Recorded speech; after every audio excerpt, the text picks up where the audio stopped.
Okay, so welcome to the Double Your Gym Member Spend Masterclass. In this session, what we're going to do is we're going to cover the some really, I would say, really simple, commonly overlooked, but really easy to implement ways that you can double your the spend of your gym members with very little effort. So the first question that we want to kind of answer is, well, why? Why do we want to double our gym member spend? You know, if we've got thousands of members coming in through the door, let's say you're a big chain and you've got thousands of members, and getting new members for you is not a problem, then why would you want to consider secondary spend? Like, why would you make that an important part of your strategy? And then we're going to answer that today.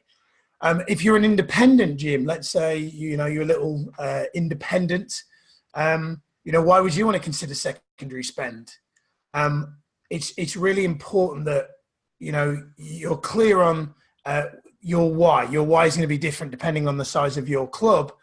But I think the key thing is with secondary spend is, one thing I know I'm going to presuppose about you is, firstly, something right now in your business is not working the way that you would like. Otherwise, you wouldn't be on this web class. If everything was perfect, if your members were doing what you wanted them to do, if your team were doing everything that you want them to do, you wouldn't be on this web class. So I'm going to presuppose that you're open-minded, and I'm going to presuppose that right now you're in some form of pain, like the business is not working exactly the way you want, and you're looking for solutions. But what I want to tell you is there is a better way, and that better way is secondary spend. Here's why secondary spend is so good. I know that at the most simplistic level, the thing that you're ultimately after with your gym isn't more members, isn't more sales, it's profit. And I want to tell you that increasing secondary spend is proven, not just in the gym industry, but outside of the gym industry, is proven to be the fastest way for you to be profitable more than anything else out there, more than fancy marketing, third-party sales campaigns. Increasing secondary spend is proven to be the fastest way for you to be profitable. So if your primary goal is to be profitable, to be as profitable as possible, then this class is definitely for you, and you're going to want to really stay tuned. So let's dive in, shall we? So there's only really 4 ways for you to increase your gym profit. Now, before I kind of reveal these, it's amazing how many small business owners I come across who don't actually know this. And when I challenge them on this, like I sat down with the CEO of a very well-known gym group in the UK, and he did not know what the 4 ways were. When we had the conversation, it was clearly apparent in what those 4 ways were. But when put on the spot, he didn't know what those 4 ways were. And also, he was thinking about them in the wrong order. There's a very specific order that you want to be thinking about in terms of increasing your gym's profit. And most people are thinking about them in the wrong order. And I'm going to kind of go through really the order that you need to think about. If you're thinking about them in the wrong order, it's basically going to be harder and going to take longer for you to hit profit.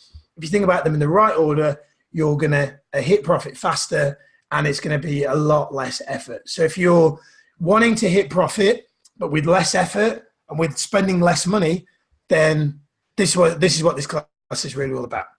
So the first way to increase profit, really common sense, reduce expenses.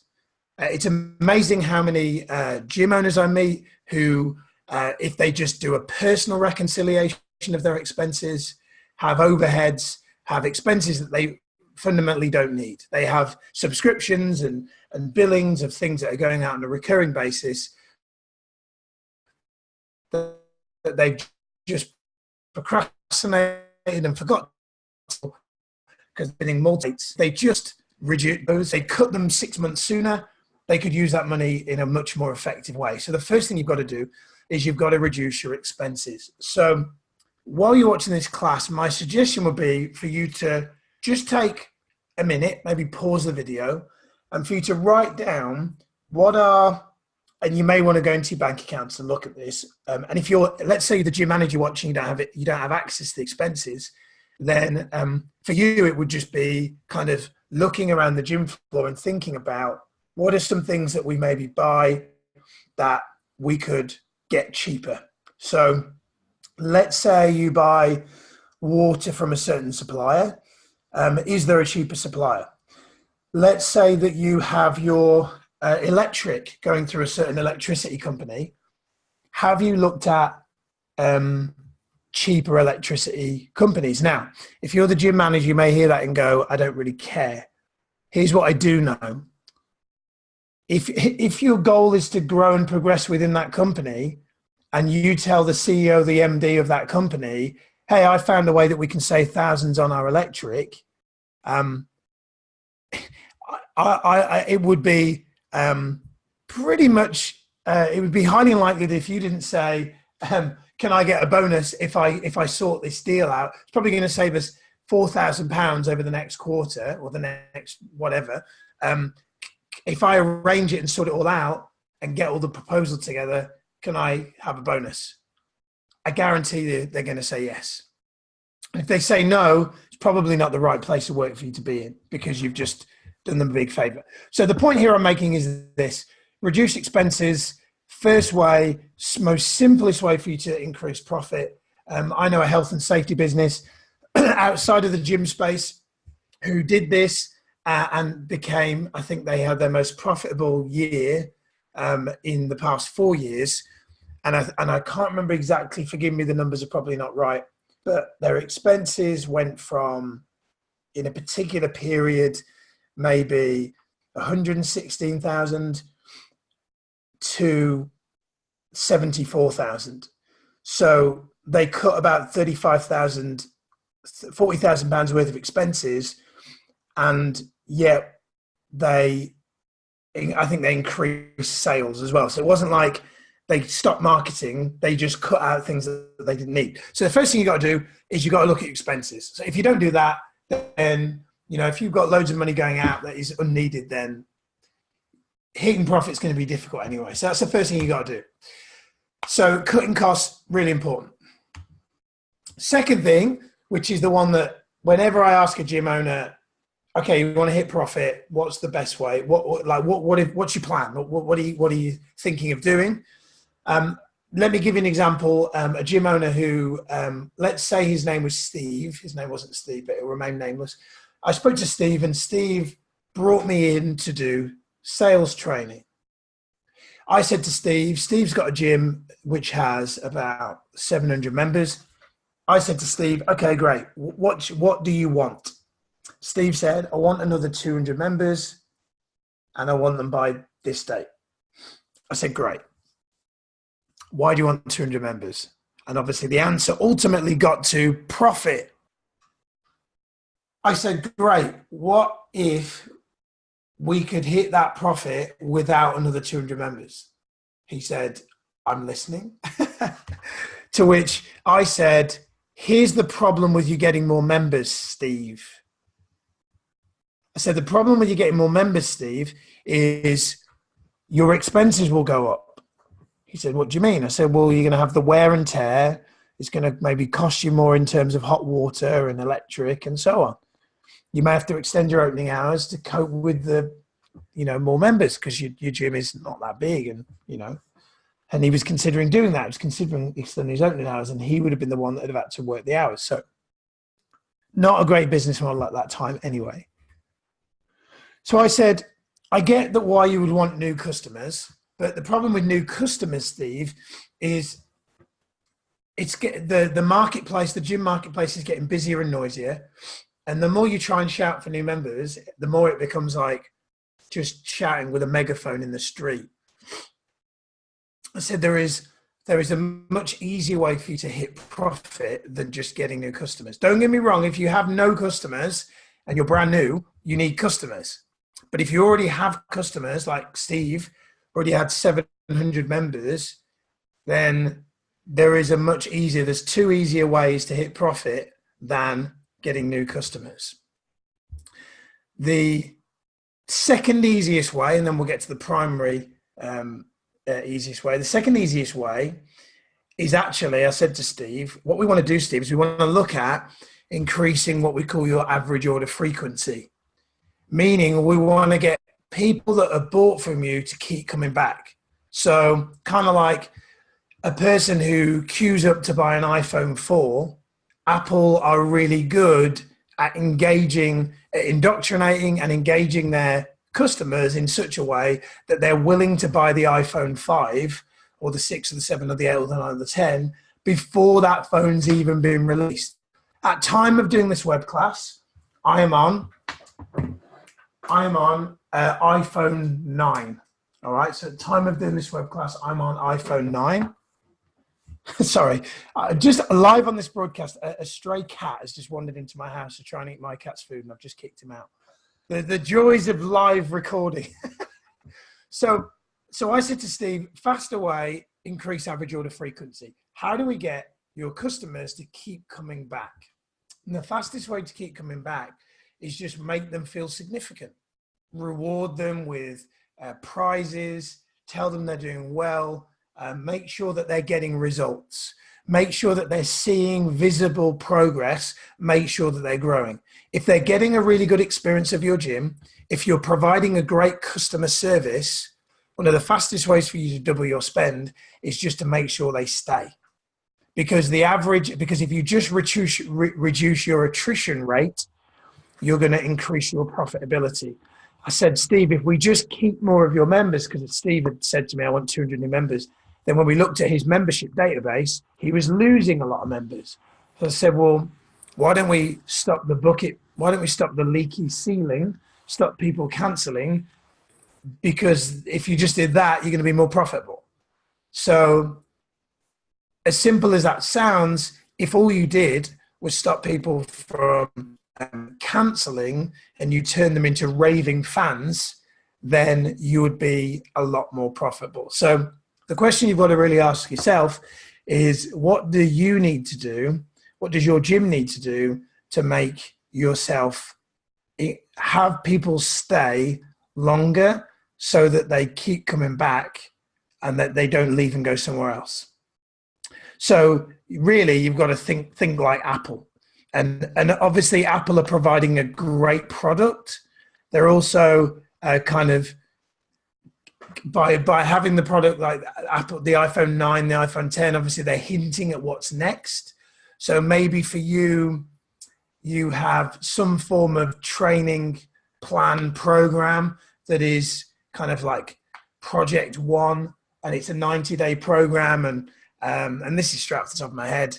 And you know, people go through the program, and then Project 2 starts 3 months later, and then Project 3. And if you're a new member, you start on Project 1.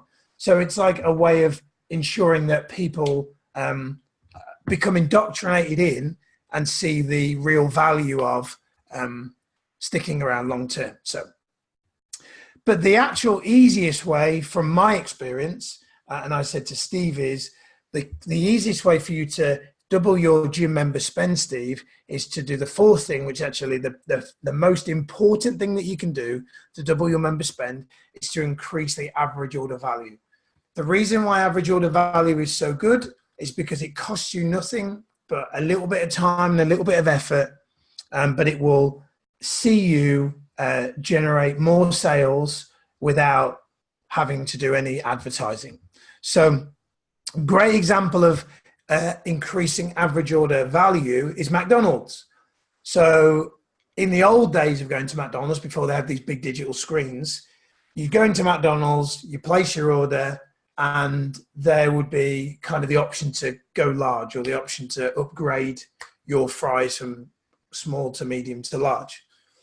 So that's what we mean by average order value. Netflix, great example of average order value. Here you'll see Netflix have the option to have basic $7 and $8 a month. Then they have the standard for $10 a month. Then they have the premium for $12 a month. Something that you could do is have membership tiers. I don't see enough gyms doing this, and it surprises me that they don't do this. But you want to think about having membership tiers. If you've already got classes, then yes, there probably needs to be maybe some changes to the way they do classes if they're currently included for everyone. But if you make classes almost like part of your premium rate, the people that pay for them are more likely to do them because they feel like they're paying for them so that they should use them. It also incentivizes the people that don't do classes because then they get their membership maybe a little bit cheaper. Maybe you want to include some form of 90-day assessment so that people can sit down with a personal trainer for 15 minutes and just talk about their fitness goals. Great way to not only increase the average order value of the membership, but it's also a really good way to get that personal trainer to get some new business for themselves. So really, really common sense stuff. I worked with a gym several years ago down in Southampton, and I recommended to them that they start selling protein shakes over the counter. They had a receptionist who, for the majority of the day, was just kind of sat there, and they were considering getting a turnstile in and removing the receptionist. And I said, before you do that, because that's obviously a big outlay. So if you're a gym without a turnstile, this is definitely for you. If you don't do this already, I said, before you get a turnstile in, why don't you consider selling protein shakes that are made fresh? So, ice, protein powder, buy it in bulk, have blenders on the side and get the shakes made up for people fresh with ice. And they did that. And I don't know the exact profit over the first quarter of them doing that, but it made a significant increase in secondary spend. I think they said, well, they took me out for dinner twice to say thank you. I think they felt bad that I wasn't like part of the profit for that, but they did very well out of that. The receptionist then was happy, and they then in the end didn't need to get the turnstile. So my point is, doubling secondary spend doesn't have to be, oh, we need to get new members, because that requires a lot of effort and requires you to increase, maybe in most cases, increase your expenses. So a much easier thing to do is to increase average order frequency. I make sure people stay longer by providing a better level of service. And in other trainers in the members area, we obviously go into what to do to keep members long term. So there are other sections where we go into that deeper.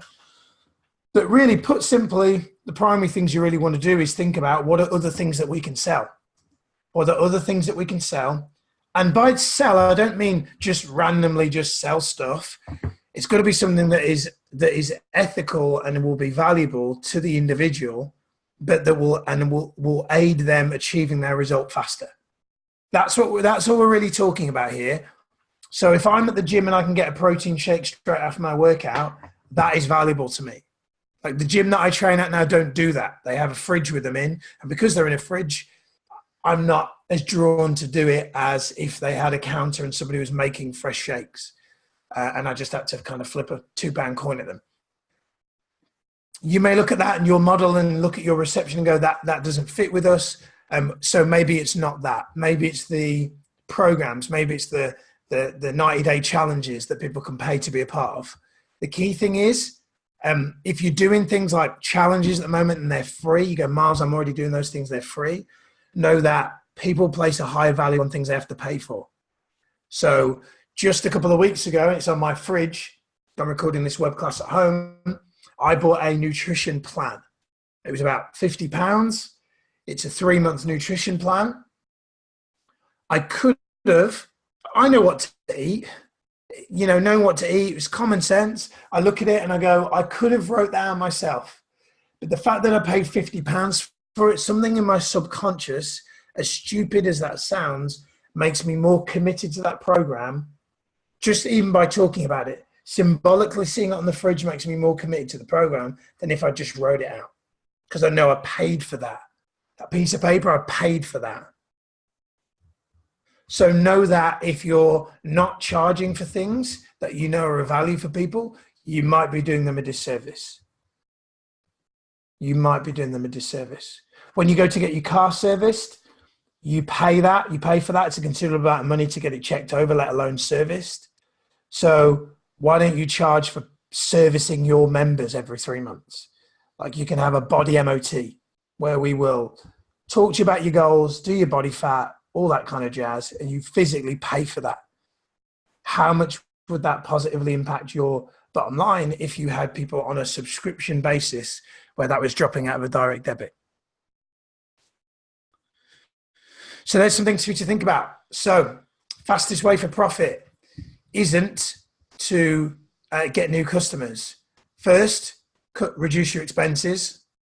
Next, increase the frequency of purchase, so keep members staying with you longer.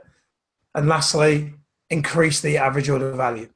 That in turn will increase sales, which will increase profit, which means more cash for you to do more of the things you want to do in regards to growing the business or in your personal life. So your homework really is to, my challenge during watching this broadcast is to sit down, going back to this slide here, and is to come up with a list for each of those elements, each of the 4 elements of things that you could do, ideas that you could implement. Recommend that you share this session with your team for some accountability, and that you commit some deadlines and due dates on when you're going to apply some of the things that you have learned in this session. So that's it. Hope you've enjoyed this session. I will see you on the next broadcast. Take care.